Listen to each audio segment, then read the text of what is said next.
morning, everyone. Can everyone hear me out there?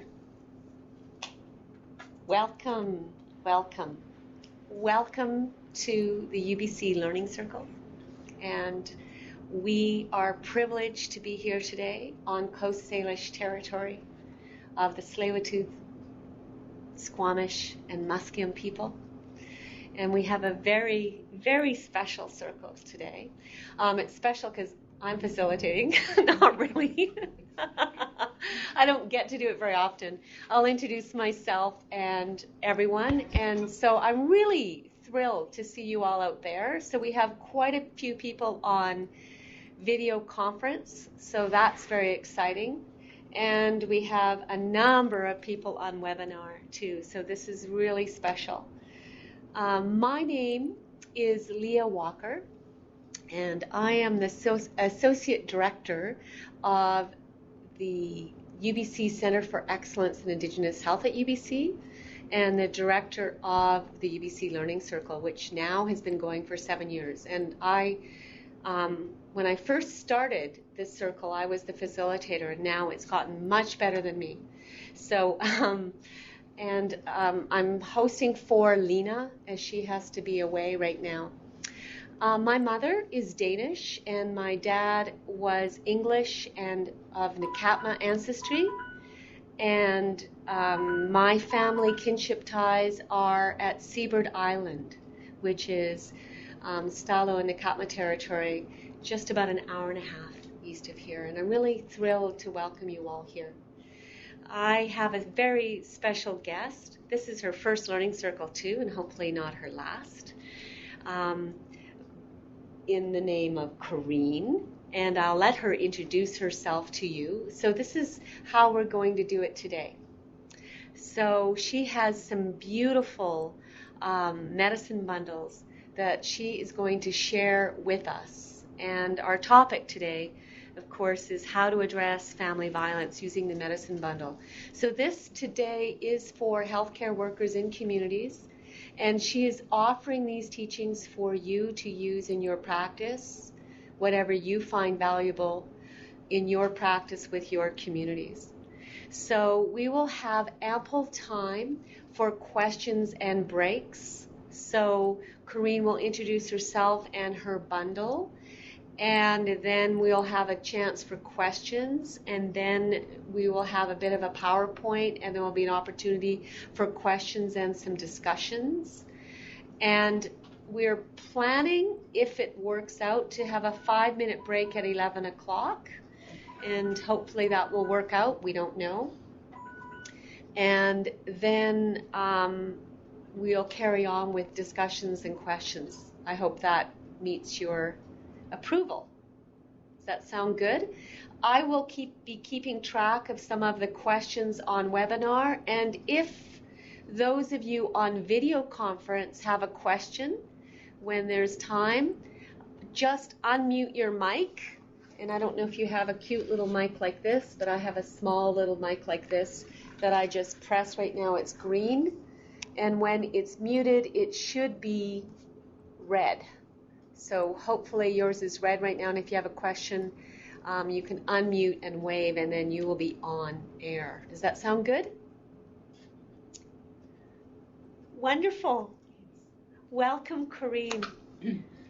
Bananas, everyone. My name is Corinne Stone. My spiritual name is Blue Sage Woman, and I'm grateful to be here today on Coast Salish territory. I wanted to talk a little bit about my workshop and what I'm going to do. I am originally from Williams Lake. I've been living in the Lower Mainland here for quite a number of years, since the late 1980s. And I moved home to develop a child and family agency in my home territory. I've been right now I work for Correction Service Canada. I've worked with the women, and now I'm working with our brothers in the prisons. I've been a sun dancer for the last 24 years. I'm clean and sober for 25 years, and I'm happy to be here to share a little bit with you about my journey and my healing. And what I've learned over the years on how to address family violence. I wanted to start to talk about, I'm going to be talking about the smudge ceremony, teachings on my bundle, and then I'm going to talk a little bit about history of residential school and the impacts. And I want you to know that some of the things that I talk about today, no matter what I talk about, it always may bring up things for you. And so I want you to be comfortable wherever you are. And just remember to breathe. Remember that you're okay today. Even as working in the field, we still get triggered by things. And so I want you to sit back and just recognize that and breathe through it. I have a resource that's attached to this presentation called the Medicine Bundle, and so that's available for you. I also wanted to start to talk a little bit about my bundle, and so I'm going to start in the West. The color in the West is black on my bundle. I'm an eagle sun dancer, and so in the West, the eagle is the golden eagle, and in the West is the medicine bear. And so the medicine bear teaches us about, helps us with medicine. And the bear, as you know, goes into the hibernation in the wintertime, teaches us about hindsight. So in order for us to heal, we need to look into our past and be able to process it. Because a lot of us, when we've gone through trauma in our past, we sometimes don't have a chance to feel it, to think it, to process it. And so in order to help to heal, we look into our past. The other things that I had to do in my own healing journey, because I'm a survivor. I grew up with family violence in my home, as well as when I got into relationships. When I became a young woman, I got into an abusive relationship, and then a couple of abusive relationships, and then I became abusive in my relationships. And so part of my healing was to find out who I am and where I come from. I say I'm Chilcotin and Shuswap. I'm also Scottish, Dutch, and German. And I grew up off reserve. My band is Talentico, Anaheim band. And I needed to find out who my relatives were. So I had to do my family tree. And my auntie was very helpful in that. I went to my elders, and they shared with me, introduced me to my relatives, because I didn't know them. I didn't actually even know that I was Aboriginal until I was in grade 8. And all of the children in my hometown were coming out of the residential school. I didn't go to the residential school because my grandpa enfranchised in 1943 to own land. And my grandmother, she didn't want my mother to go through residential school. She moved off reserve. My great-grandmother married off reserve. And so my history is mixed and comes from off reserve. I had to learn a lot of things about my history, and when I was growing up in Williams Lake as a young girl, not knowing that I was Aboriginal, I knew that I was different. And in my history, I come as a survivor of sexual abuse. And sexual abuse is an ongoing healing. You need to do it each and every day. And so a lot of my work has been around family violence and sexual abuse. And I moved to Vancouver in 1981 to go to college. And I started working down in Vancouver East Side in 1985. And So we'll have a 15-minute break. We'll I was come back. pregnant with my first son. I ended The up water's in back on. hospital with tuberculosis. And So we don't need our books. my journey has taken me many, many places. And part of that, I started to learn more about what you see here, or what I'm going to show you here about hindsight and the importance of that. I started working in 1989 doing research on family violence, and I traveled over to London, Ontario, over to Winnipeg. We researched the transition houses and that there. We did a lot of, we brought up Duluth, Minnesota in 1994 for a conference to learn more on family violence, while we were developing what's called Helping Spirit Lodge in Vancouver here, a transition house for battered women. And at the time, the women were marching like they did last February 14th on Valentine's Day. And at that time, it was more of the mainstream women, and they said that they wanted the First Nation women up front. And so we started marching. And today it's still going on, and you may have seen on the news how many people have been marching for those missing and murdered women and all of the women that go through family violence. So it's very important in our history to learn about where we come from and who we are. In the West, the medicine is cedar, and I have a little cedar basket that I carry on my bundle. Cedar helps when we burn it, bring in the good spirits. And my two youngest sons, I'm a mother of 3 sons. My 2 youngest sons are Coast Salish from the Nanaimo band. And so I learned a lot about the Coast Salish. I did a woman's sweat lodge for many, many years now, but I did for 8 years over in Squamish in the early 90s to the late 90s. And I wanted to learn about Coast Salish because my sons are Coast Salish. I wanted to be able to pass on the teachings to them. It was very important. Having 3 sons, I wanted to break the cycle and teach them about their ways. And in the West is the medicine cedar. In the North, the color is white.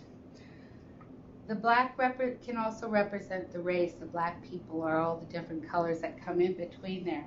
The white, the European people. It's very important to recognize that each and every one of us have a gift, and that we can come together in understanding and share those gifts. And that's what I'm going to be doing a little bit today. In the North, in my Sundance is the white buffalo, but it's also the wolf. And I have a little reminder of the wolf. My sister, she's Niska, and we traveled down to South Dakota in the late 90s to fast, because I went up in the mountain when I first learned, was doing my healing, and I was able to sit up on the mountain. And a lot of our healing has to do with being able to purge or cry. And so for 4 days, while I was up on the mountain, I did a lot of crying. When I came down, my sister, we have giveaways, part of our culture, and many of our cultures, depending where you're from. And she gave me this wolf rattle to remind me of the time that I spent up there and the time, how important of a sister she is. The wolf is also in the North, and the wolf is very important in our healing. And when I first started my healing, I had a dream, and in my dream, I seen 2 wolves. And when I was lost and trying to get out of an abusive relationship with my son's dad,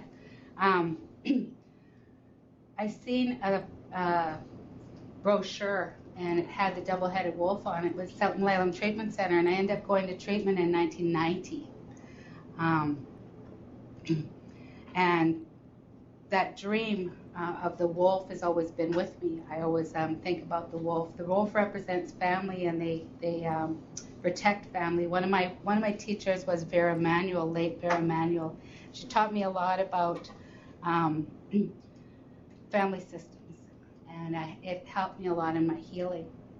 In the North, in the West is adult, in the North is elder. it's very important to connect with our elders in my healing journey. The elders have watched me, and they've taught me.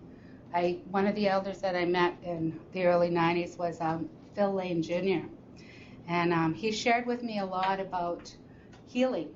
We did a 2-year training, and some of you may have went to the training from 1992 to 1994.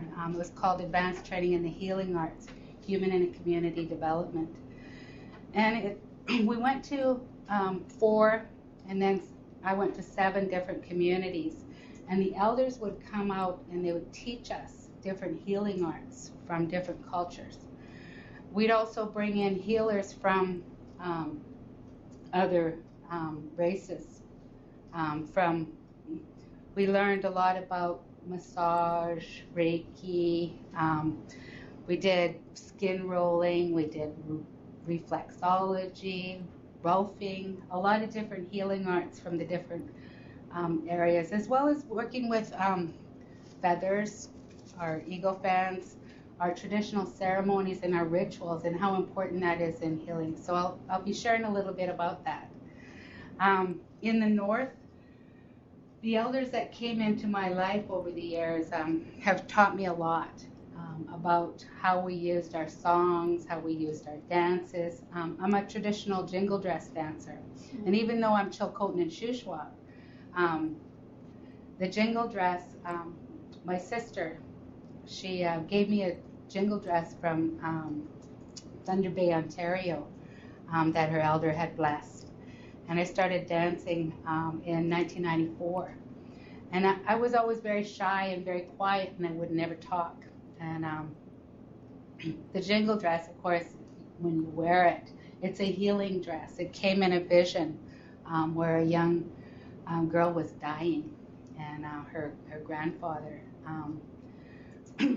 wanted her to live. And he had a dream. In the dream, he seen this dress, to make this dress, and it would help her in her healing.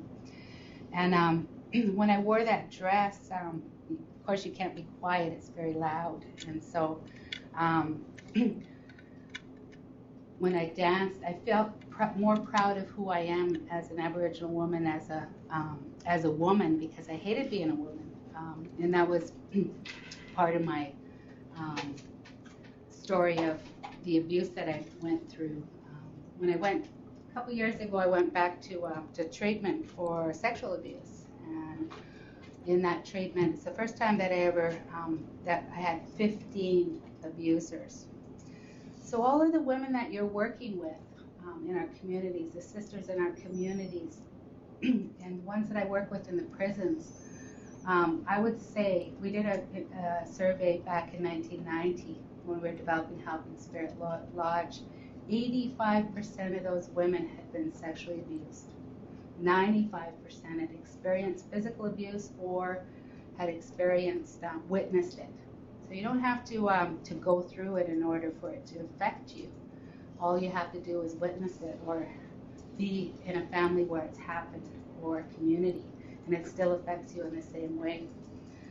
In the North, where the reminds us of the snow, and I see some of you that are from up north. So I'm really grateful to have you in the circle today. As we travel over to the east, one of the tools that I learned in 1998 is called Aboriginal Focusing for Complex Trauma. And most of the women that you work with will have complex issues. And they start in the east. The east is where the child is born. And I have this, one of the sisters, they made me this little doll that I keep in the east. That's where the child is born. And my elder says that the most sacred ceremonies of all ceremonies, he was asked by an elder, what is the most sacred ceremony? And he named off, all these ceremonies, the big house, the sweat lodge, the sun dance. And the elder said, no, the most sacred ceremony of all ceremonies is the birth of a child. And so the ceremony that creates that child, the coming together of a man and woman, was very sacred. And when we married in our communities, we married beyond death. That was our traditional ceremony. And so that coming together of a man and woman to create a child, the elder told him, and who are you? And so one of the things in helping the women that you're working with is to remind them they're sacred. And I was over in a conference in I can't remember when it was, when I went over to London, Ontario, and I heard this man talking. Some of you may have heard of him or know him. His name's Art Solomon. And he was saying, he was at a conference with all these women, and they were saying, men did this and men did that. They're complaining. And the elder said, wait a minute, who raised those men? It's the women. It's you that raised those men. You're the one that bore them. It's up to you to pick up your medicine and heal the sick and wounded world. And the women asked them, what's our medicine? And they said, yourselves. You need to pick up yourselves.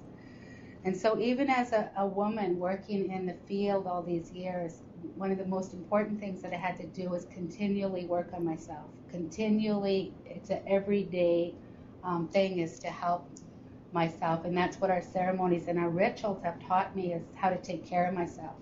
How to, I remember when my counselor said, remember you were a little brown-eyed baby, and get back to that innocence and purity. And part of our healing process is grieving the losses that we had when we first start. Of course, sobriety is the first. We need to clean up and sober up. Today we have a lot of pills in the institutions. It's pills. In the communities, it's alcohol and drugs.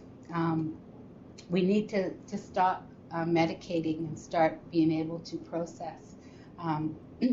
And a lot of the work that I did in my healing was getting in touch with this inner child, and being able to take care of it and make a commitment that I'm going to keep that child safe, and not get into situations that's going to hurt that child. And that was very important in my healing, and it started in the East. And the East is the color red, to represent the First Nations people, or Aboriginal people. And one of the gifts that we were given, or the responsibilities, was to take care of Mother Earth. And when I think about our ceremonies in that, we continue to rape Mother Earth. A lot of my work that I do today is helping to make sure that Mother Earth is healing. And part of it is we need to heal ourselves. In the East, the color red also is the animal, is the eagle. And the eagle teaches us about vision into the future. I said the bear teaches us about hindsight. Well, the eagle teaches us about vision into the future. One of the parts about healing is making that commitment. And back in 1992, when I first started that training with my elder Phil, he made us do an individual vision statement, and to make 4 goals. And one of my goals was to become a jingle dress dancer, because I had seen it in a ceremony where I was dancing into the circle.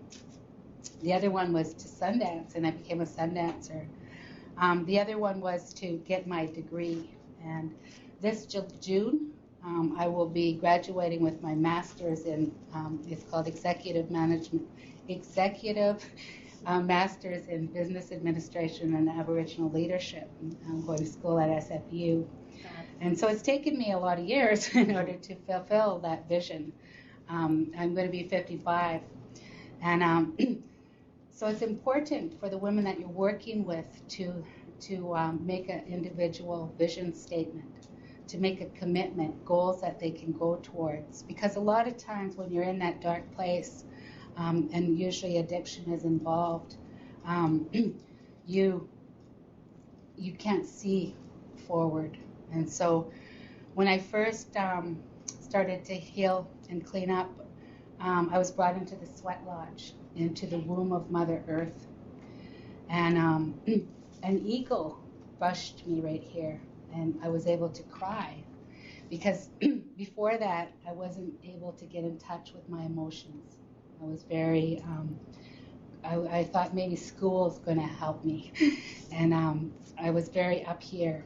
So in my healing, I had to get in touch with my emotions. And that vision statement that my elder got me to do helped me. In the south is grandmother mouse, and that's the animal. The color is yellow, it represents the Asian people and all the colors in between. The animal is the mouse, and I have this little deer clod on here to remind me of grandmother mouse. And I always tell the story because that's very important in our healing and our is the storytelling. And I love to sit around and listen to stories of the elders. One of the elders, Phil, shared with me a story about grandmother mouse, and it said, when the Creator created all things, He wanted to give a gift to the people. And it was the gift of spirituality. He wanted to hide it so only those that are seeking the truth and are going to help others will find it. And so He called the animals together and said, well, where can I hide it? And the buffalo came and said, well, give it to me and I'll hide it in the deepest grass in the prairies. And the Creator said, no, one day they're going to toll the grass in the prairies and they'll find it. And the bear said, well, give it to me and I'll hide it in the deepest cave in the earth. And the Creator said, no, one day they're going to dig into the earth and they'll find it. And the eagle said, well, give it to me and I'll fly it to the highest place in the sky. And the Creator said, no, one day they're going to fly into the sky and they'll find it. So grandmother mouse stood up in her little shawl, and she said, Creator, I know where you can hide it, where only those that are seeking the truth and are going to find it will find it inside. And so our journey of healing is from our mind to our heart, that longest journey, and it's inside. And so the women that you're working with that are healing from abuse or still in abuse, that's the journey they need to take. You can't do it for them, but they can do it for themselves, and you can help guide them and be supportive of them.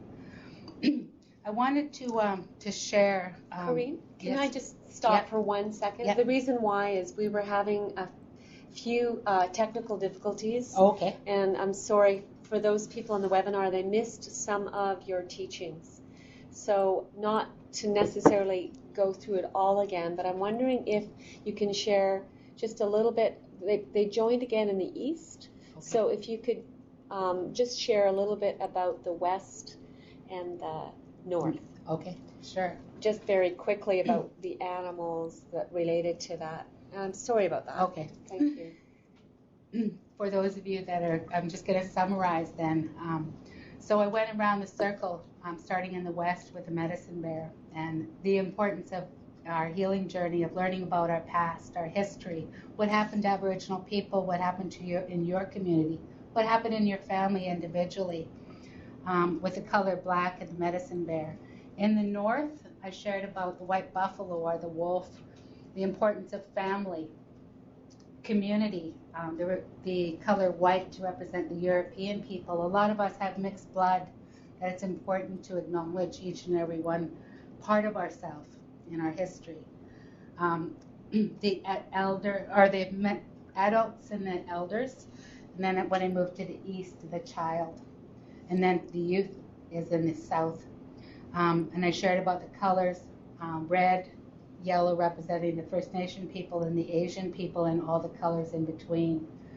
I shared about the importance of connecting with the elders, of connecting with your inner child for your healing. This is the youth place to remember to. One of the things when I think about in the South with the youth is non-judgmental, and that's what our elders are in our North. and growing up, the elders never ever judged me. All the things that happened in my history of abuse and then becoming an abusive, they never ever judged me. And it's important as a frontline worker to never put judgment. You never know where the woman or the man comes from. Because today in our communities, both men and women can be abusive and can live in a family violence. One of the things I wanted to talk about. East is red? Yes. East is red. Okay, got it. Yes. Okay, and I just had something from a facilitator was saying, Okay. I thought west was red and west is so. No, west is black. West is black? Yes. Okay. Okay, got it. Thank you. Let me just see if I got. So one of the other things I wanted to talk about on the bundle is the importance in our communities, wherever you come from. We had a ceremony for each and every part of our life. And part of my healing for my family, for myself, for my community was bringing back some of those ceremonies. And when I received my pipe, there was 7 sacred teachings that we have with our pipe. And so I've done a lot of the ceremonies. One of the ones is what's called the Welcoming Spirit ceremony for children. And no matter how old you are, if you were abused or you experienced trauma, as all of us in our Aboriginal communities have, your growth stops emotionally, sometimes mentally, physically. And so no matter how old you are, you still can have that initiation ceremony of a welcoming of the spirit. So getting in touch with that inner child. And when you become a youth, a young man or a young woman, we had a ceremony that we went through in our communities in order to teach us our role and our responsibility for our next part in our journey. And so part of my work is be bringing back those ceremonies. And so when my son turned 16, I put him on a 1-day fast in my community by our river. And he received his name. And my youngest son received his name at the same time. So those were very important ceremonies, and they acknowledged what I would do is bring in an elder that or 4 that are going to be their teachers and help them wherever they are in their life. And so in those ceremonies where my son today, all 3 of my sons are doing good, because when we heal, our families heal and our communities heal.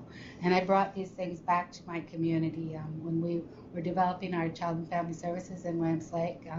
We brought back the fasting ceremony and the welcoming of the spirit ceremony for the new babies, and the initiation ceremony for when a boy becomes a man and a girl becomes a woman, and the teachings around our menses, our period, that was a very sacred time.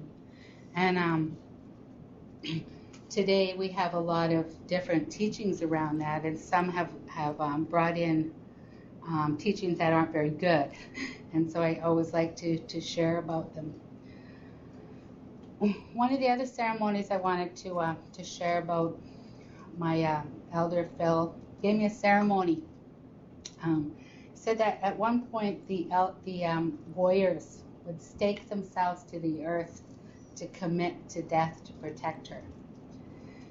And so in 1994, when we were finishing our 2-year training in human and community development and advanced training in the healing arts, we did a circle, and there was like 500 people. It was a national conference on family violence, I think, or on healing at the coast. And we had this big circle, and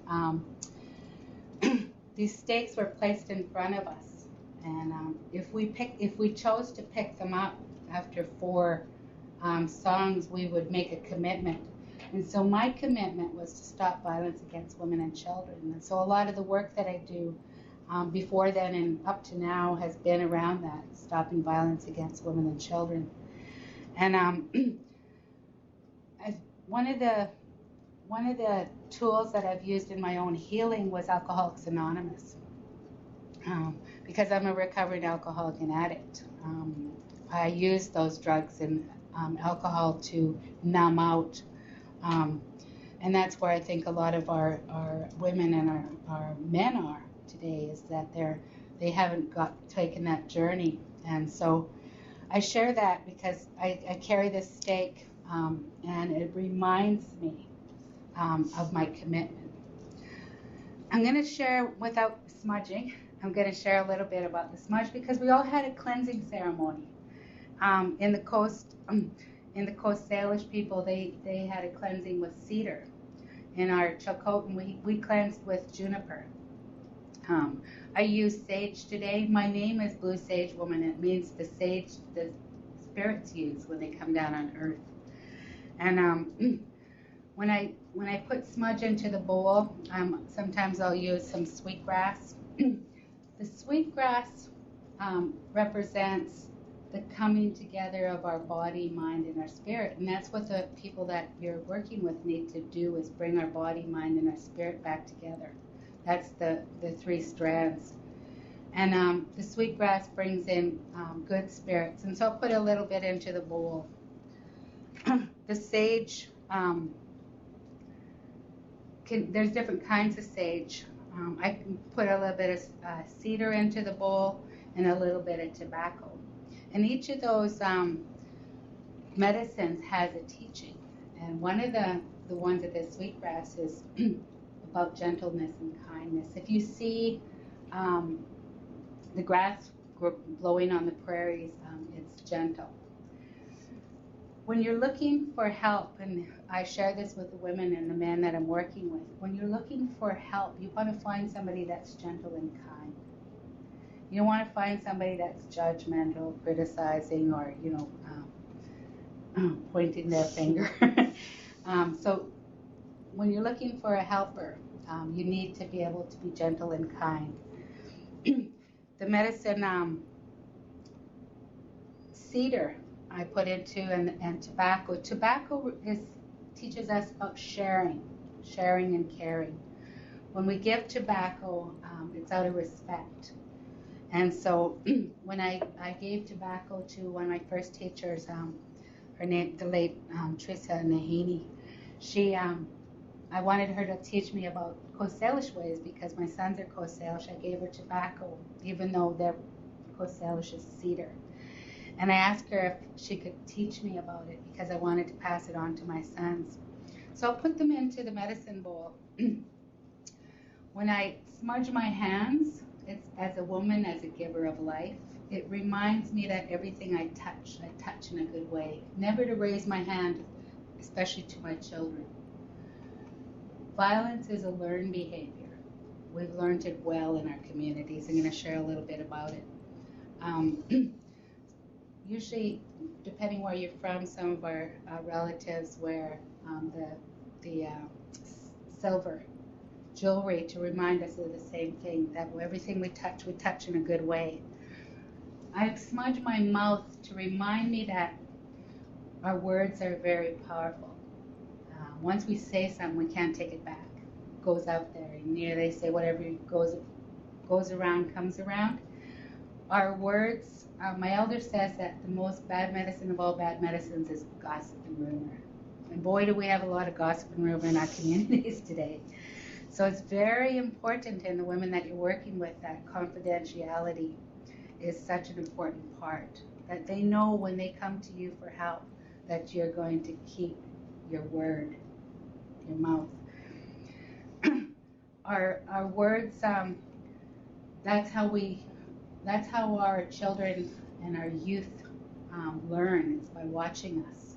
So we need to watch what we're saying. I smudge my mind to remind me that our thoughts are very powerful. As you know, 95% of our language is body language, our communication. So people watch you. Our children, our youth, other people watch, especially when you're working in agencies and that. They watch how you walk, how you carry yourself, not only when you're working, but when you're out there. And so it's very important. Our thoughts, they can see judgment.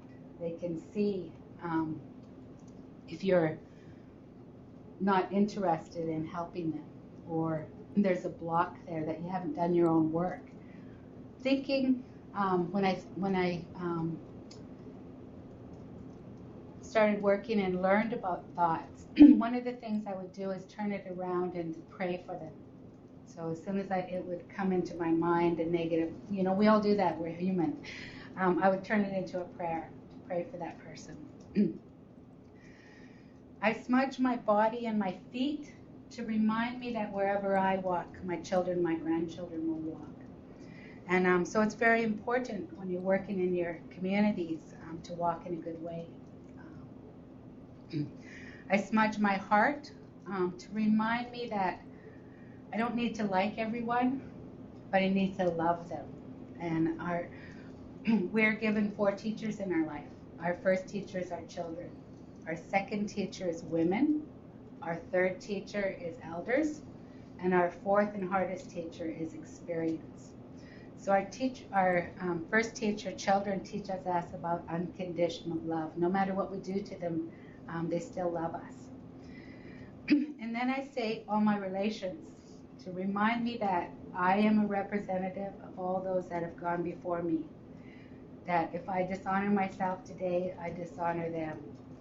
And so it gives me self-discipline, because like all of you and the women and the men that you're working with, nobody likes to get told what to do. And I come from, my grandfather went to residential school, and my mother went to Cocolita TB hospital. And so I grew up being afraid of authority or not wanting to listen to authority. And so all of our ceremonies and our rituals help me to self-discipline. And that's what we need to do in our healing journey. Should we take just a minute? Yes. Let's take just a minute here to see if there are any questions, either on webinar or video conference. If you have a question, or if you want any clarification about any of the medicines that Corinne has shared so beautifully with your stories, thank you. Please feel free to ask right now before we move on to another portion. Hi, this is Stacy from Hi. Beaver First Nation. Okay, I missed Can One you hear moment, me? please. From which First Nation? Beaver First Nation. It's east Seabird of High Island? Level. No, east of High Level. That's northern Alberta. Oh, okay. Okay, so I missed the 4 teachings. The third one was the elders. What was 1, 2, and 4? I know the third one was the elders from the teaching. Sure. So children in the East, the teaching around the sacred ceremony and the sacredness of a child, and then the youth in the South, and then the adult in the West. Was there more about it? These are very deep teachings, and I think just an overview, really, right? And I think we could probably get these teachings again and again. Someone asked on webinar if you could just review the significance of cedar. I know that's Coast Salish, sage, and juniper. So you were talking about some of those things. And it'll answer the last one's teaching too. So the significance of cedar. One of the things that I did on my the elder that I gave tobacco to ask to teach me about the Coast Salish ways, taught me a little bit about the cedar. And what I did is they brought me up. I had to do a cold water bath way up in Upper Squamish, way up in the mountains in the cold river. And we picked a branch on the way up there, and we had to go into the cold water to have our cold water bath in the 4 directions and pray and brush off with that cedar, and then let that cedar go. So for the sisters and the brothers in the institutions today, I do a little bit of that ceremony. Of course, we can't go to the water, but we'll do the brushing off ceremony. The cedar brings in good medicine if you burn it. And the teaching of the sweetgrass is our body, mind, and spirit coming together. That's the braid. And that's what we need to do in our healing. When we experience trauma or any hurt that's happened to us, a part of our spirit, a part of our mind, a part of our body will go away. And so part of our healing is bringing that back. And when we're working with a counselor, or we're working in a sweat lodge, or we're working, we may go to treatment, you're bringing a little bit of that back, and that's what the teaching of the sweetgrass is. It's also about gentleness and kindness, finding somebody that's going to be gentle and kind and help you to do that. And in the south is the medicine sage, and it's a cleanser. And I shared about the smudge ceremony and how we smudge off our body, mind, and spirit that way. Is there any more? I don't know. I think someone... We have a question. Go ahead. Hi, I was just wondering if you guys had any teachings on diamond willow fungus.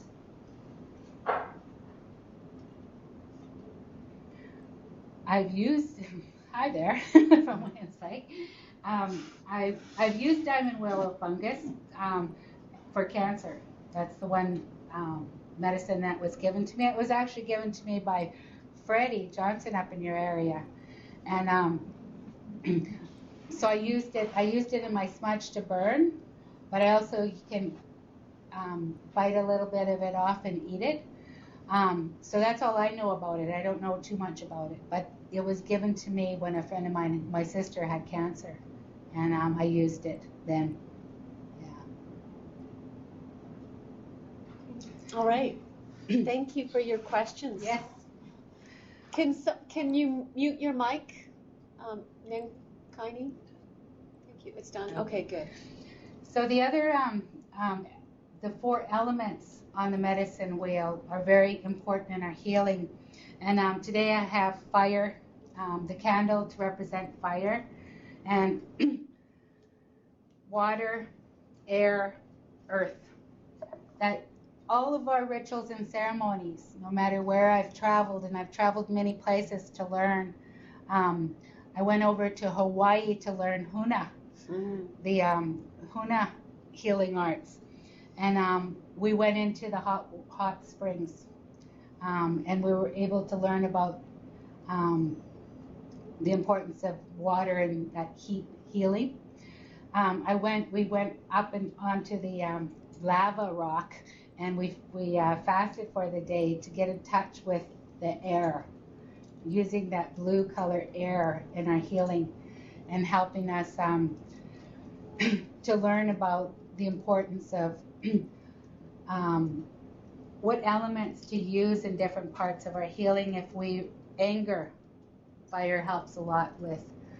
If we're depressed, air. So using your breath for healing. In earth, if you're really scattered and all over the place, to get grounded, we're using earth, whether it be a grandfather rock. Some people pass that around in their circle. Going out and laying on the earth, going into the sweat lodge, so to get grounded. And then water is one of the medicines for women. Even when I'm feeling, not feeling all together, I'll go by the water. Water, our bodies are made up of 95% water, and so it's very important when we go by the water I usually will make one of the medicines as an offering to help get the water to help me. But even going into that hot spring helped with our healing. In the sweat lodge, in the big house, in the ceremonies that I've experienced, we have all of the elements available to us. I see it's coming up to a break time, and so I'm going to ask if we can have about a 5-minute break. I don't want to lose anybody, so I hope you come back, and I'll share a little bit more. All right, so let's do that. Let's take a 5-minute break, and you're going to teach us how, you're going to teach a little bit about history, Yes. I think, and the impact on us, and then how to use some of these tools in your work. So 5 minutes. Okay. Thanks. I'll just mute this now.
Hi everyone, welcome back.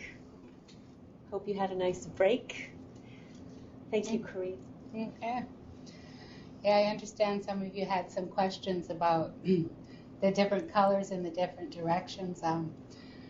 This is one of the first medicine wheels that I was taught, and depending where you're from and who your teacher is, the colors can be different.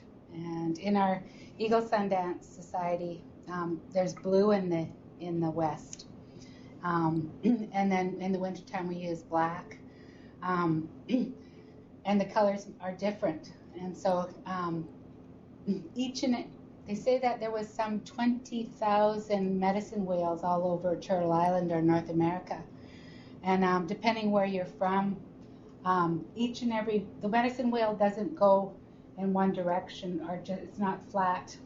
It goes around and around and around, and each and every one of you have your own medicine wheel. I was doing this workshop up in Williams Lake, and my chief today, that's chief now today, he wasn't chief back in 1998, I think I was doing it, and he said, he came in while I was doing it, he said, do you know that we had a medicine wheel up at Chilko Lake?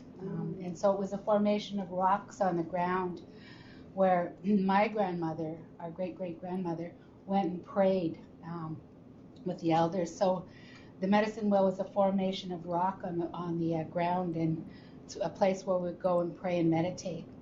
And so each and every point on the medicine wheel has its own directions. It has its own animals.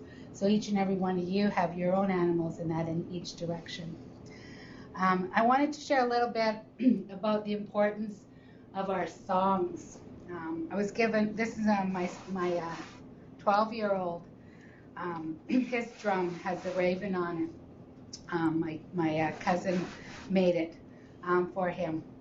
And the drum represents the heartbeat of our mother. And it was given to women to give to men. It's one of the things in our healing that it's very important, is that we balance that female and male, the same as the eagle represents female and male. And in our communities, what's happened is that balance has got way out of balance. And so we need, before it was the men that drummed. I've sundanced over in Manitoba and that, and so some of the women don't sit at the drum. The men will sit at the drum. So we need to make sure that we give back the responsibilities to the men. I'm going to share a little bit about that when I talk about residential school. But same with the rattle, it's very important in our healing, and we'll use it sometimes to brush ourselves off with it when the rattle's breaking. The same with the eagle fan. When we hold the feather, it represents honesty, that we speak from our heart, and that's what we need to do in our healing. And I use this in my sun dance as well as in my jingle dress dance, but I use it a lot in my healing work, and it's to brush ourselves off. And one of the elders, when we were doing our healing arts training, she used one eagle feather, and she would bring it over your body like this. It had a little plume at the end, and wherever that plume went down is where you needed healing. And so she'd use it kind of as an assessment, or to see where you're sick, where you're ill. Well, we have dis-ease. That's what disease is called in our communities, dis-ease. So we need to get back into balance. In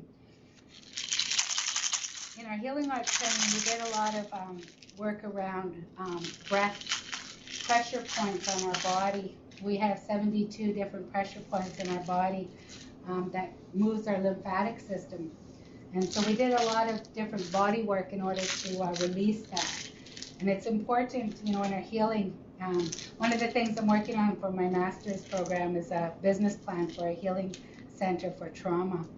And I want to be able to use all of our, all the gifts that we've been given in order to help to heal trauma.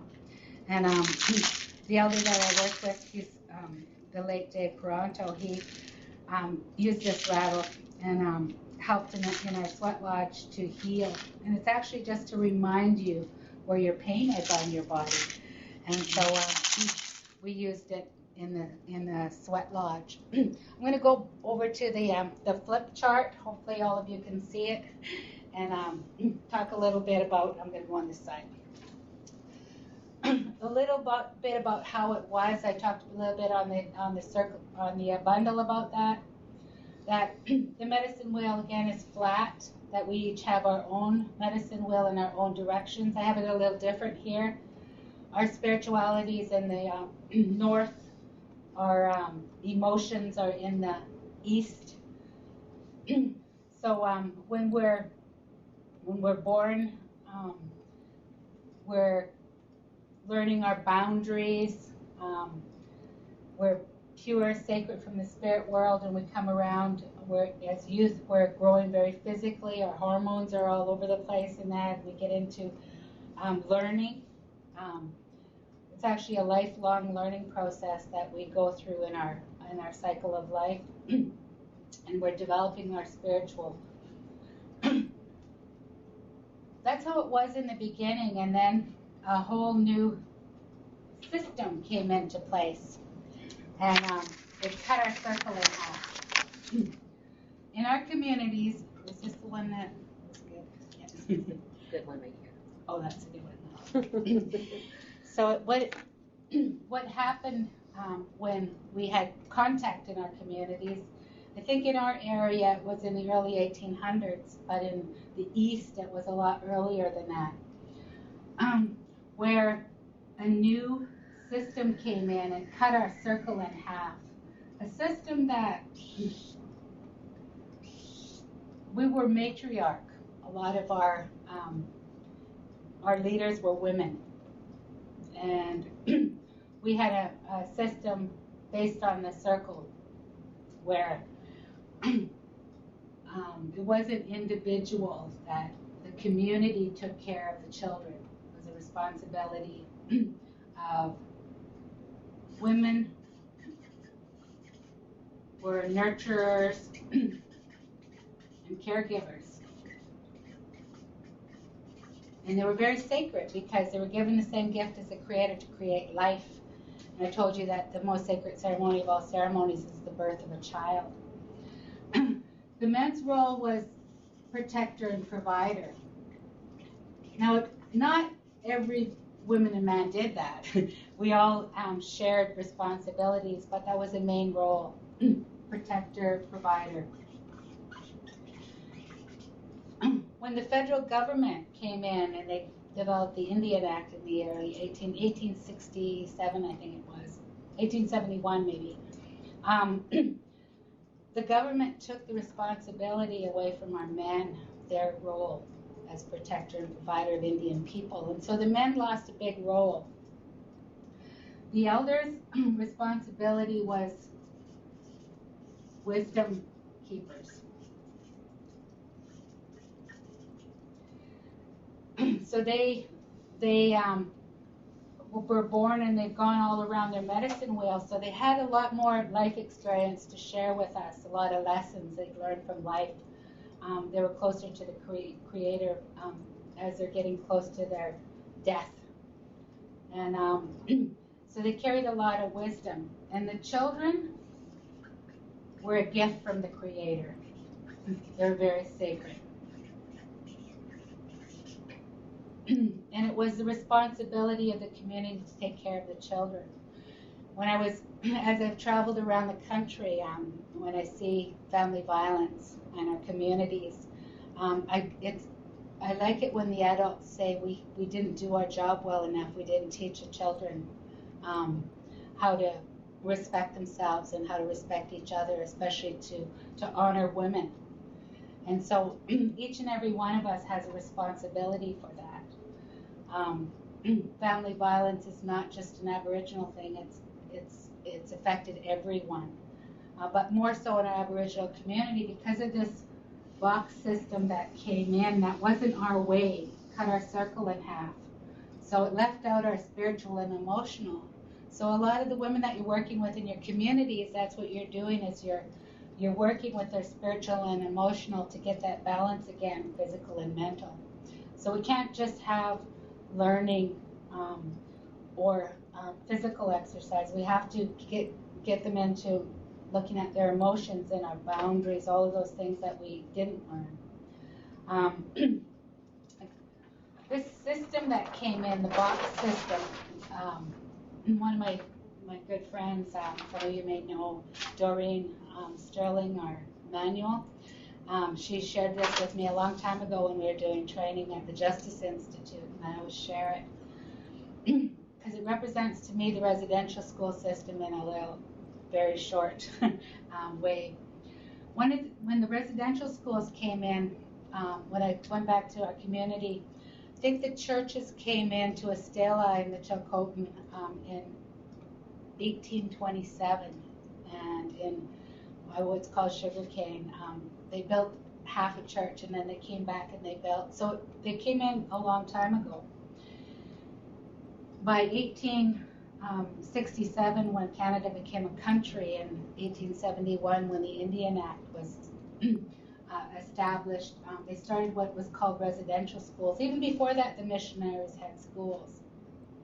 So what they would do is they would, and some of you know this because you went to residential school, is they took the children, sometimes as early as the age of 3 because they didn't come around for a long time. And so what they did in our community, some of you may remember, what they called them captains. They'd leave somebody to look out over the community and see what people were doing. But in our communities, children were taken sometimes early as the age of 3, and they were separated. Put in, the girls were separated from the boys, and the age groups were separated. And it was a complete separation, so that in our communities where we had a circle where everybody had a role, the children were taken at the age of 3 to 16. And it was the whole community's responsibility to take care of the children. So it left a big hole. When this happened 5, 6 generations. And so one of the things that you're dealing with in your communities, I shared with you, is called multi-generational grief that you're dealing with. And that when the women or the men come in and they want to heal, that's what they're going to need to do first after they sober up and clean up. And then grief is one of the issues that you need to deal with. The other one in our communities, this big hole was left with the government said we're not allowed to practice our rituals and our ceremonies and our language at one point. I think in the 1900s it was banned, early 1900s. So it stopped our healing processes in our communities. And alcohol and drugs was introduced. Now they say that it takes 1,200 years for our bodies to get used to a chemical substance, and alcohol and drugs was never part of our diet. And so we become 100% addicted in some of our communities. My grandfather comes from Alkali, my great-grandmother. And so some of you know the story. So addiction is in our communities. One of the, we still see this in our communities today, this separation, where we all had extended family and that now some grew up off reserve, some grew up totally out of the area. Aunties and uncles don't relate anymore or know each other. I remember when I was growing up and we would all gather at my grandma's house. My grandma had 13 children, and so there was many, many children there, all my cousins, and I knew everybody. When my grandma died, we didn't do that anymore. And there was sexual abuse in my family, and so people wouldn't talk because when the residential school system came in, that was one of the things about the separation. When they separated the girls, there was an underlying message that sex was dirty. And the boys were given an underlying message, have as many women as you can. Today, we still see this separation between male and females in family violence. And I told you that, whoops, can't spell, family.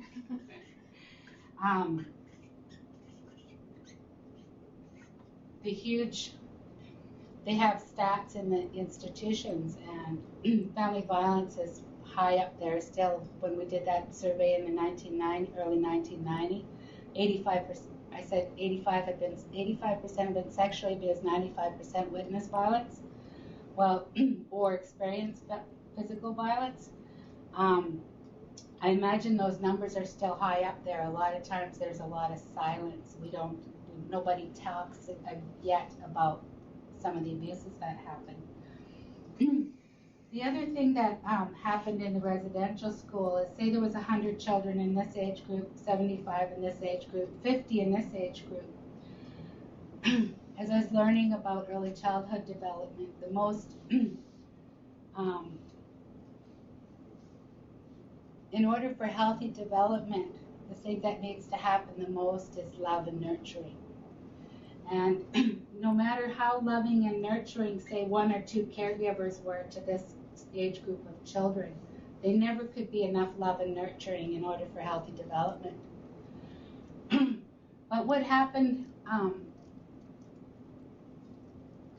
we experienced these losses. So the Indian Act, we lost our land, our resources, our language, our culture. We were separated. The children were taken to the residential school. We lost our elders' teachings, our grandparents, our parents for that love and nurturing. Our aunties and uncles were usually our disciplinarians. They were the ones that said no, taught us about our boundaries and that in our community with our siblings and our traditions. So we experienced a lot of loss. So then there's a lot of grief, or a lot of grief work that we have to do around those losses still today.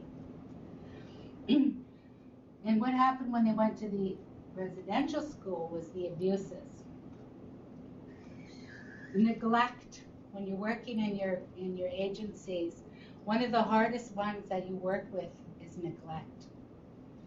And today, even me as a working mom and going to school, my 12-year-old, I don't get to see him as much in his Xbox and his TV, get more attention. He gets more attention from them than from me. So we today in our society, we still have a lot of, we need to do that again, to connect, to be able to love and nurture our children in order for them to have healthy development. If we haven't dealt with our issues, sexual abuse, family violence, whether we're experiencing depression or post-traumatic stress disorder, or even within our agencies, we still are human beings. Healing is a lifelong event. So within our agencies, we have people that are what my elder calls wounded healers. And so we need to continue to work on that. So when the children were taken and sent to the residential school, they experienced physical, emotional, mental, spiritual, psychological, and sexual abuse. We learned it very well. 5-6 generations of the residential school, the last one closing in 1996. This is still something we're healing from, even if the government made the apology in 1998, and then, or maybe even after that, 2009. 2009. Wow. The Healing Foundation, all the monies that have came in, we don't have enough in order to heal. And just in my community, the denial, because we don't have the resources for our healing, we still have it in our communities. The cycle still continues. And this residential school system, as you know, what replaced it since 1960 was the foster care system. so our children are still growing up without their land, resources, language, culture, parents, grandparents, aunties, uncles, traditions.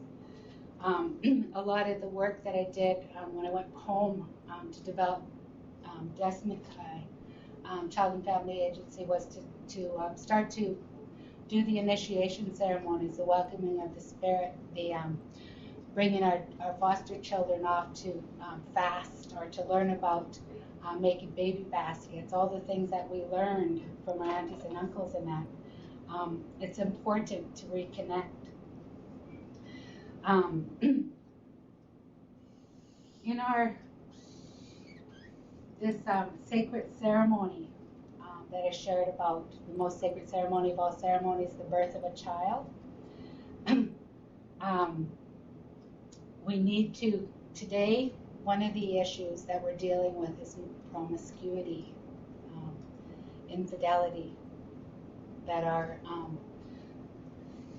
today we see it, a lot of our young people, a lot of our adults, with many, many partners.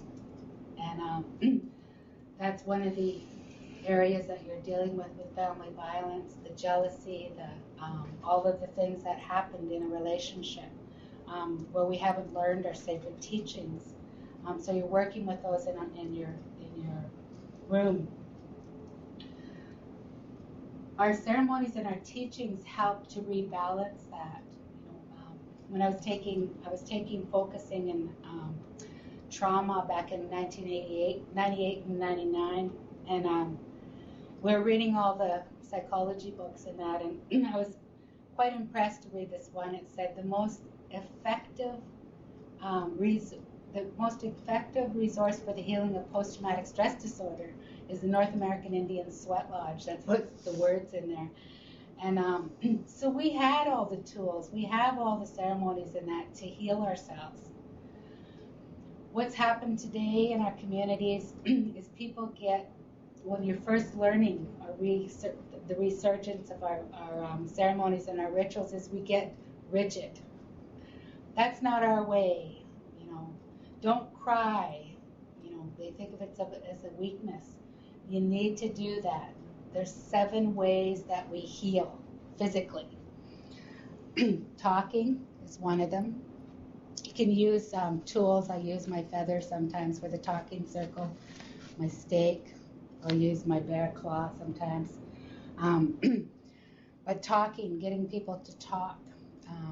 I worked for Battered Women's Support Services for a few years. Back in 1990, when we were changing the wife assault policy.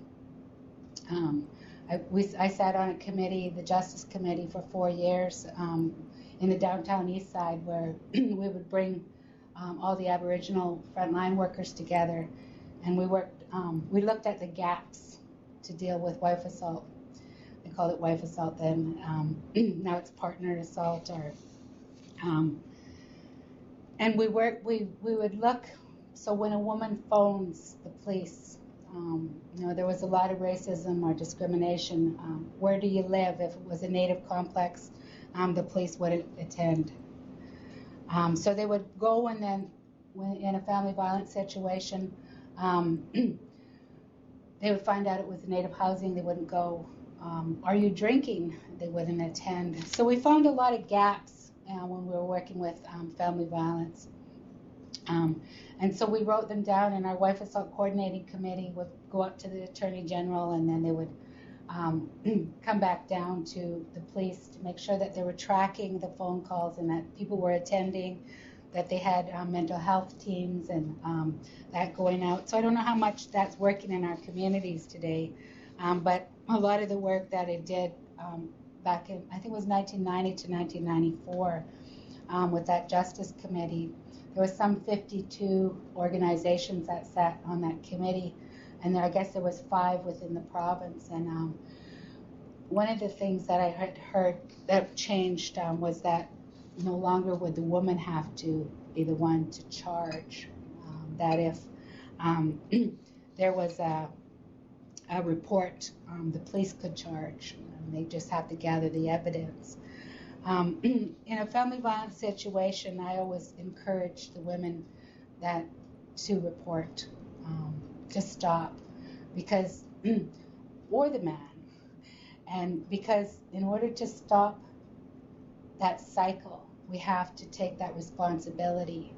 And whoever that is, that's the perpetrator, they need help too, because it's our brothers, our husbands, our sons, and they're not going to get that help if we continue to close our eyes to it and deny it. And so that talking or breaking the silence is very important. Crying, being able to cry.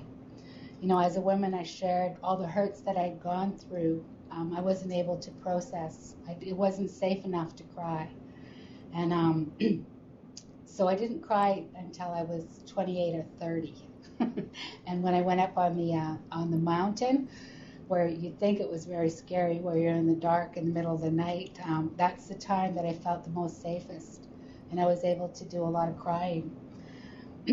But you can create that safety within your office, within your agency. You need to be able to create safety.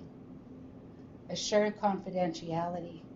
And I do that with my bundle. I set up my blankets, I make my office look like a safe place, or the circle, whatever you're working in to help. I set up those boundaries around when people have been abused, they don't like to be touched. That you need to ask in order to touch them, to not stop them from crying by giving them tissues or, oh, it's okay, No, don't do that. Just to let them, I just encourage them, just let it go, just let it go, just let it go, because they need to be able to do that, to cry in a good way. It's good to have ceremony, because the ceremony helps that to come out in the sweat lodge. I know I didn't like crying in front of anybody, to be able to cry in the dark, and I just let it go, just let it go. I try and straighten people out when they're crying, like if they're crying, you're not to cry into yourself, and allow that to open up and just let it go. Maybe they want to cover their face or whatever, but just to let it out, because that's the important thing, is we need to let those toxins out, all that hurt that we've as we grow up, with all the isms, alcoholism, sexism, all those isms, we get hurt, racism, and we hold it in, and so it's letting it out. The mucus in that comes out, it's part of our healing, physical ways of healing. The sweat, that's why it's important for the sweat lodge to let that sweat out, because it's part of that healing. Sometimes people have held so much stuff in, they're carrying so much, they need to get sick. And so I always have I'll pull something close, and just let it go. Well, if it's in the sweat lodge, into your towel, into the circle, or into the middle on the side. The screaming or singing is very important, because it's about getting that energy out. And so a lot of times people have grown up to, somebody along the way said you're not a good singer or something, but it's important. Give them a drum, have drums and that available, or place things to sing. But screaming, we used to, that part where I said part of our healing, we're bringing our spirit and our body and our mind back together. Wherever we've been traumatized or we've been hurt, or we're doing that work, we need to call our spirit. And so my elder, he would tell me to go out into the forest, or if we were leaving a healing gathering, he'd say, call your spirit. We'd have to go outside and say, come along with me. Mm-hmm. Or, we've left, I had to go back to places where I was hurt, call my spirit back. And the being able to scream in the sweat lodge, I do it with the women when we're at the end round, we would, I'd say, however you want to let it out, scream it out. You can go into the forest and do that in a good way. Laughter is the best medicine, and that's part of our physical healing, to have as much laughter. The elders that were in our healing training, they were so funny. We had about 13 of them, and they would come in wearing those big googly-eyed glasses, but they were always laughing and exercising. our ceremonies and rituals help us to heal. If you don't have them in your communities, bring them back. Bring in people that can help bring back. We had our potlatch or our Sundance ceremony to, even when I became a Sundancer, I thought that wasn't my way. And I went back to my community, and my elders shared with me, our people used to hang from trees in order to gain their power. And I said, boy, that sounds like Sundance. My elder says, your great-great-grandmother said that they used to dance in corrals. And I said, gee, that sounds like Sundance. So where it might not be called potlatch, that wasn't our word, or Sundance, we did some kind of a ritual. And we had a gathering where all society's institutions were managed through a complex system of ceremonies and feasts. In BC, the system is now widely known as the potlatch. Potlatch offered a system or framework within which Aboriginal people managed their affairs. One of the ones that I shared with you about my name, with our name came a responsibility. And one of the ones that I have in my in getting my name was, I said it means the sage the spirit used when they come down on earth. Part of my gift is dreaming. I dream. And I encourage a lot of the women that I work with, if they don't want to talk about their abuse or what happened to them, I encourage them to talk about their dreams. And because a lot of times when we've held stuff in, it comes out in our dreams. And even if they don't want to talk about it, we did art therapy. I learned how to do art therapy, or do it through drama or sculpting or some way that they can express it and let it go. Writing poetry, using music. Music is such an important part in our ceremonies, but there's all different kinds of healing music out there. And in order to create safety, sometimes I'll play that soft, I love the flute music, in order to create safety in that space. I have available all of the PowerPoints, and I don't know that I covered all of them, but I'm just going to quickly look and see. Maybe we can just take a minute Yes. for some questions Sure. for you. I'm sure out there and in video conference, because many of your teachings are broad and lots to percolate and to think about. And I'm sure people might have some thoughts like, okay, we're in this situation with a family. Are there things that I can do as a worker, or we can do as a community to support them? One, of course, is ceremony, but you'll need lots of allies to start to make that happen. But are there more specific things that your words or thoughts or your vast experience that you may have questions of out there? I guess it's a vague question. I'm kind of going all over the place. Just while waiting for your questions, just to answer that a little bit. Yeah. In your resource kits, too, is a package with all the resources that I've put together. Some of the numbers might be old, but I'm sure you can get the new numbers and that in it. But I'm pretty sure that they're pretty up to date. But there's a lot of, not in like in my mom's day and age, there wasn't a lot of resources. But today we have a lot of resources in our communities to help. And I know we have some provincial organizations like Battered Women's Support Services that help. They have a victims assistance line. We still have our Indiana Residential School Survivors Society going in our province.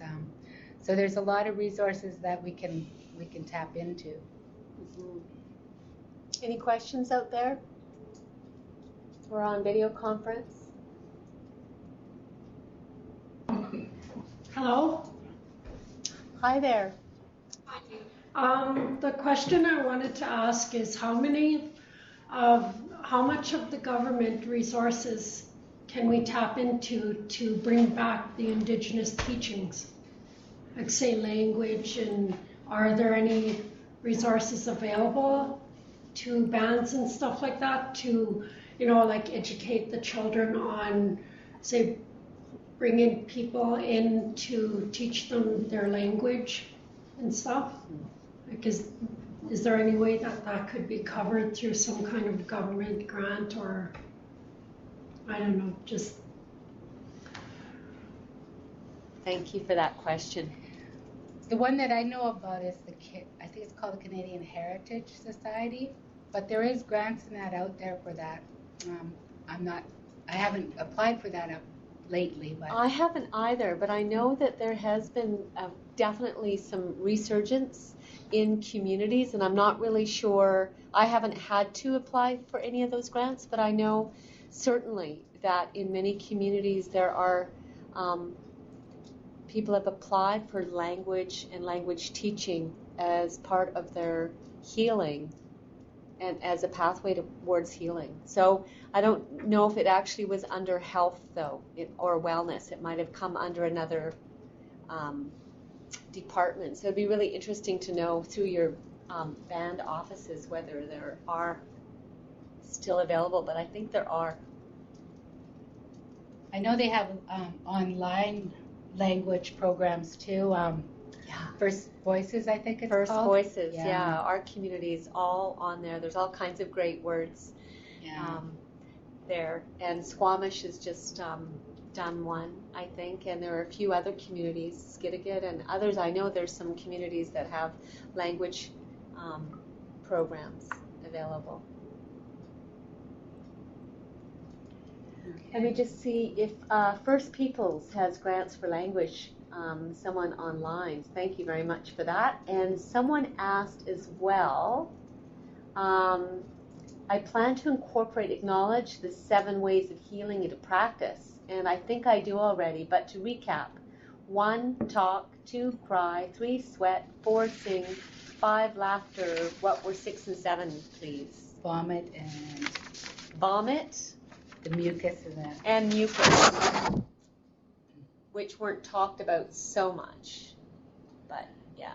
And I think you'll get a copy of the PowerPoint. Yeah, the PowerPoint and resources will be online after the video, or after the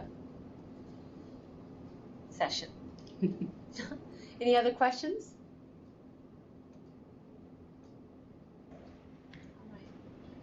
Okay. Just Oh, hi. Can you hear me? Okay. So, Yes. Hi Patricia. I know Patricia. She's from my reserve, and our problem is, I think, is that our identity has been lost, our culture and our traditions for so many years, and now it's hard to get an elders teaching in our community, because I don't know if they're holding it back or just don't want to teach us anymore. Yeah, and it would be good to get some resources. So when you do the PowerPoints, can you also email the resources that you do have? And I want to just comment to you on your presentation. You are really wonderful and so willing to share all that knowledge. And yeah, you did really good. Thank you for teaching me this. Thank you. It's true. Oh, one more question. Go ahead. Oh, online. Can you read it? Yes, please. It says, how do we as non-Indigenous people respectively make ourselves allies in healing? A couple people are curious. So the question was how, as non-Aboriginal, make allies. And I think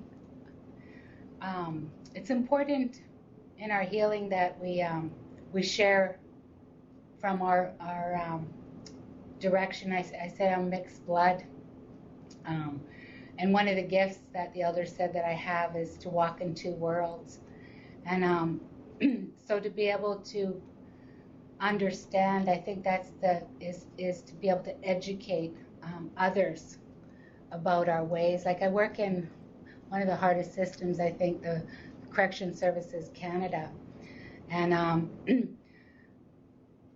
I would say probably 95 or 98% of it is non-Aboriginal people, and 50% of the men and women that we work with are Aboriginal.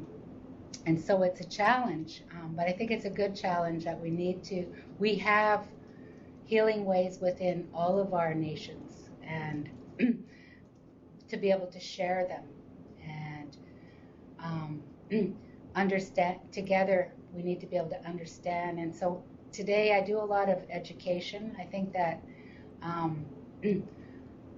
the same as I went out and I learned, I think that our other nations can do the same, is to learn so we can understand what residential school did to our people, what the whole colonization process did, because a lot of non-Aboriginal people don't understand that. They wonder. I even had one of the inmates come up to me the other day, and he said, I don't understand how come the women stay. Why do they stay in that relationship? And so they don't, there's a lot of lack of understanding about why, with our poverty, with our all the other isms that has affected women. I say that as women, we've been doubly oppressed. We've been oppressed as women, but we've also been oppressed. And so I think our non-Aboriginal brothers and sisters have experienced a lot of that oppression too, that there needs to be some kind of understanding and education so we're able to communicate and share. I think what I hear you also saying is so long in our systems we've not acknowledged Indigenous Aboriginal teachings and worldviews. In fact, Western ways have always been seen as superior. So I think honoring and listening to Indigenous worldviews and Aboriginal worldviews is also one step, and giving it a place of maybe not for you personally, but for the community to honor that, I think is really important as well. So really good question, and I think it's an ongoing question to ask about how to support people in their healing journeys. And yes, it is true. Many of our elders, some elders are in really good places and are able to start to try to find their way back to their knowledge and their teachings, and some aren't there yet in the journey. And I guess just to know that they could be and might be one day, and finding ways to support that process in any way you can, I think would be one thing. I know one of the ways that I've done it in is all of our programs and services that we deliver, invite them in. And it's the same as working with our communities. You respect where they're at, just like you said.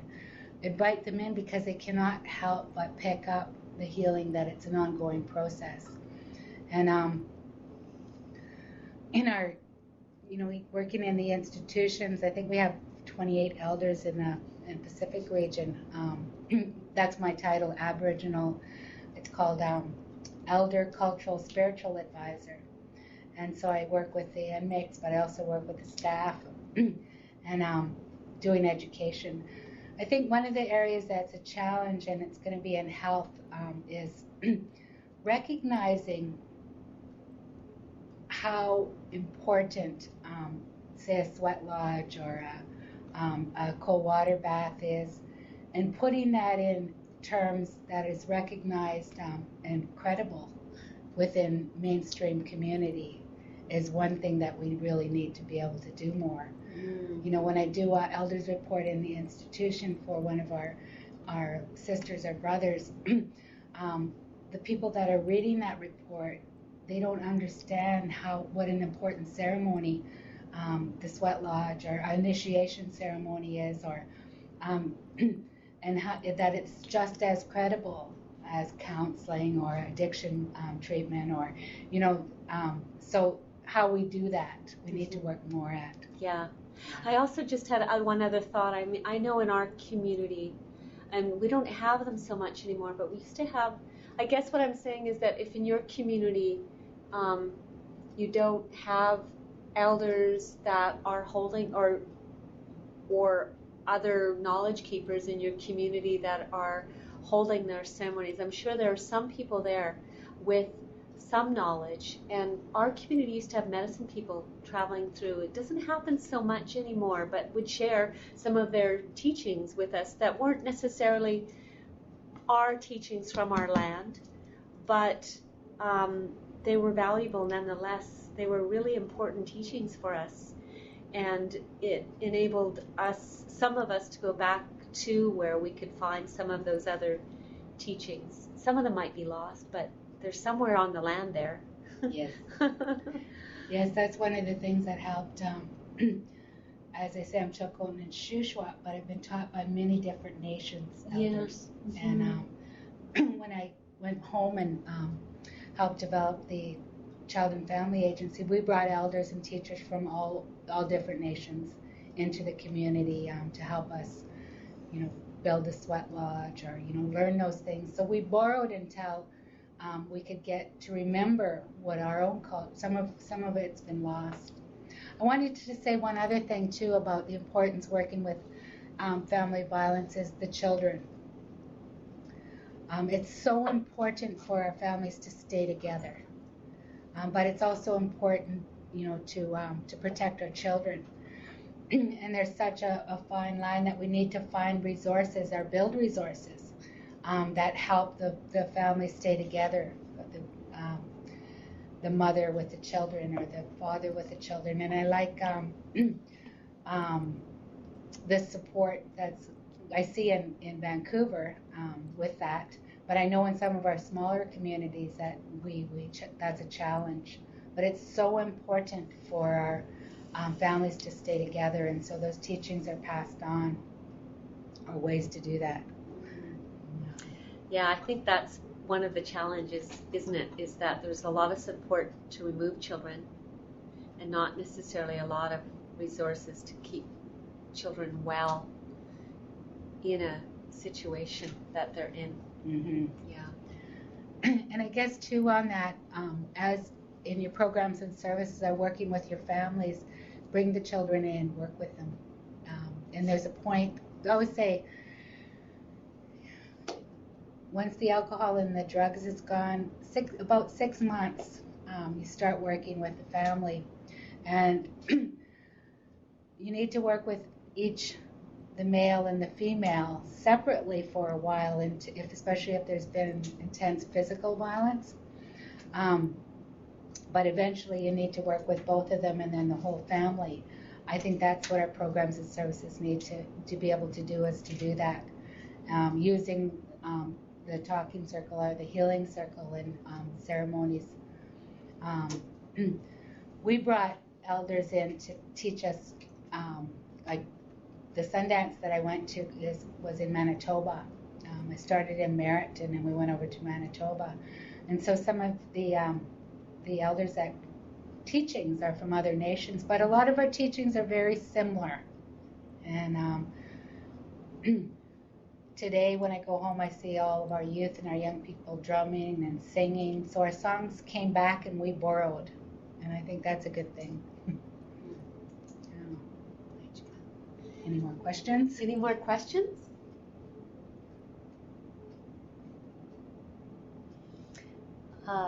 Okay, here's a good question.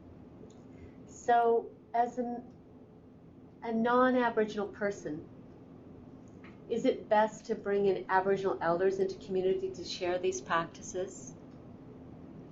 Is it appropriate for non-Aboriginal people with trauma to learn these ways? I'm very mindful of cultural appropriation. What a very good question. And then someone else said, this is definitely my worry as well, as I think about ways of integrating these practices into my work with families, but I'm wondering about boundaries. And we have an answer from one person in here, which was great. The wisdom on our circles is fabulous. I just really enjoy all of the teachings that you give us. I think to honor the people of the land we are on, that we need to honor their ways taught by their people. is one person.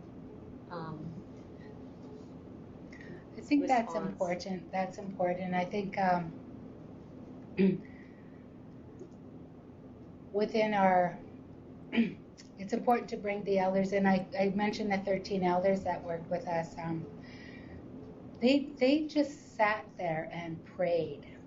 Just their presence within the room helped create that safety. Their energy. They don't have to, it's just them being there that's important, and having them involved. And they can't help but get their own healing. So I think it's important to bring in utilize our elders within our own communities, and not just for opening prayer and closing prayer. My elder says that when we're developing our programs and services, we can't use culture like salt and pepper. It has to be throughout. And I think that it's very important to know those boundaries and that around appropriation. And one of the other elders that I work with, Shirley Turcott, she's Métis. She says that she would never initiate a ceremony because even though she's mixed blood, she leaves it up to those that can do the ceremony. In the circles that I sit in, I encourage, our young people, our youth, and chances are you ask, they've done a smudge, they've done something, get them to do it. That's what I do. And I'll ask who knows a song. So get the circle to do it, the people that you're working with, and then bring people in. There are 10 minutes remaining in this video conference session. So your elders will remember. And I use video. I use music that's recorded. I use a lot of those tools if you don't have the people that are there, and it helps to bring out the sharing and the talking and the crying. So those are some of the ideas. Any other questions out there?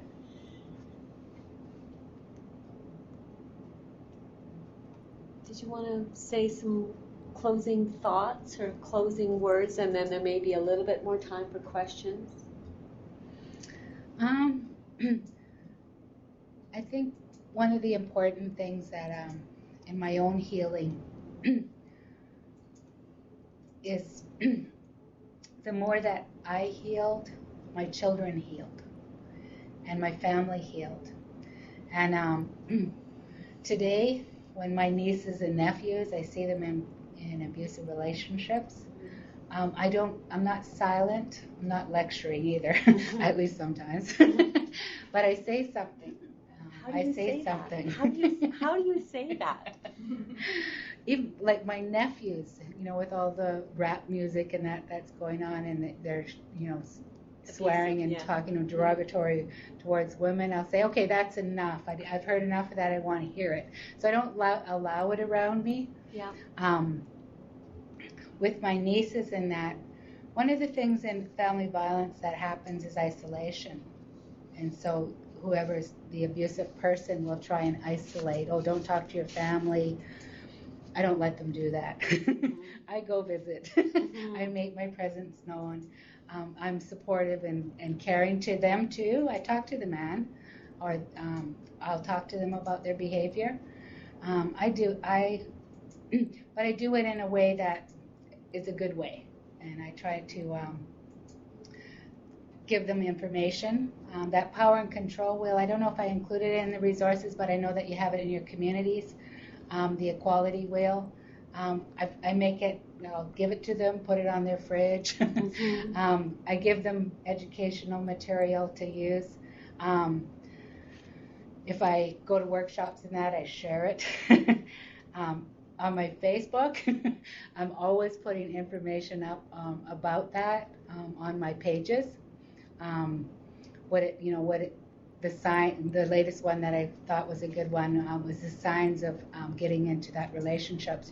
So when someone's phoning you all the time or making you text all the time, or those things, those red flags to look out for when you're getting into relationship. Our young people don't know those things. We need to share them and make them available. And Facebook's a good way to do that, I think. Mm-hmm. So those are some of the Great. closing words. I have a couple of people wanting to have you come and do some workshops with them. Are you available to do that? And Yes, I am, and I don't know how, I can leave it on for the resource kit, my contact information. And for sure, even though I work in the institutions, I still go out and do workshops and that for the community. I'll have a little bit more time when I finish my master's. I have to hand it in by April. my last wow, paper, and it's the Healing Center. So for trauma, I'm looking for a place to do that. Mm-hmm. And as part of that business is going out and doing outreach and doing, because we don't have enough resources in our community. I think this is a great way, this video conferencing, and to share knowledge. For sure, I'll keep in touch, and I'll leave my contact information, and I can come to your community. So just as a quick, before we close, can I just have a word from you in the audience on video conference or on webinar? What is your takeaway today? If there's a teaching or something that is sitting with you about what you're taking away with you today, what is that? It would be great to hear from you. Anyone on webinar? Your big takeaway today before we close?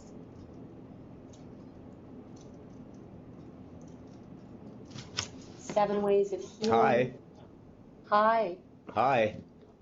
So I just wanted to comment on that, and I think what we're, for myself, I think I'm probably taking away, a lot of using the resources that we already have in our community. And that's what it is for us. Thank you again. Good. Very good. Haichika, thank you for that. We also have, someone said the 7 ways of healing, and someone else said to work on my own trauma or to heal my own trauma. Isn't that just an ongoing, that's the life work, isn't it? Yes. That's so life work. Anything else anyone would like to say?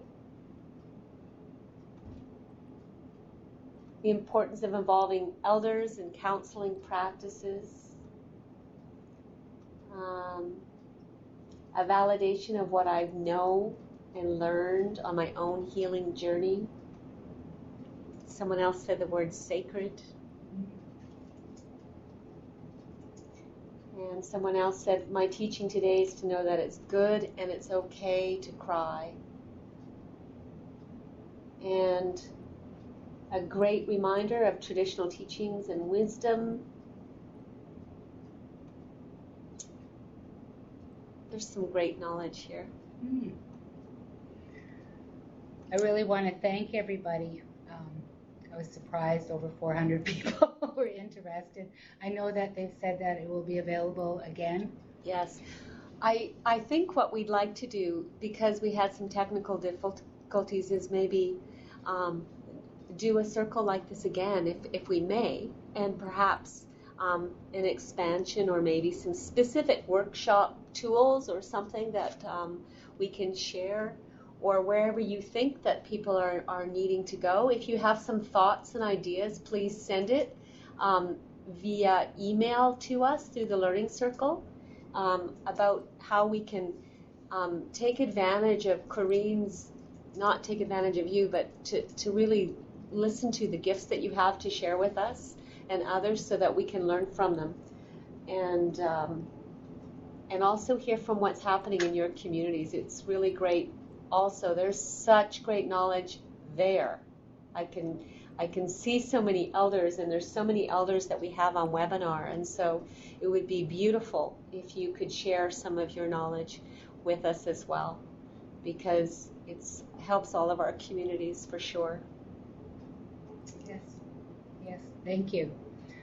I will be keeping in touch for sure. And I'm grateful that you took the time out to sit. I wanted to close with a prayer. And so if you'll join me in a prayer. Creator, grandfathers and grandmothers of the four sacred directions, Mother Earth, Father Sky, I thank you for bringing each and every one to this workshop today. And for those that couldn't make it, I pray, Creator, grandfathers and grandmothers, that you watch out over our children and our elders. I ask that you watch out over all those that are experiencing abuse, that you put people in front of them that can help them, grandfathers and grandmothers. I pray, Creator, grandfathers and grandmothers, for our resources to continue to help in this area, Creator, grandfathers and grandmothers. And I pray, Creator, grandfathers and grandmothers, that you continue to protect those that are keepers of our sacred ceremonies, and that knowledge is shared, Creator, grandfathers and grandmothers, with our communities. I pray, Creator, grandfathers and grandmothers, and thank you for this day. Thank you for all that we have today, all my relations. Thank you. Okay. Thank you. And we'll see you next time, everyone. Yes.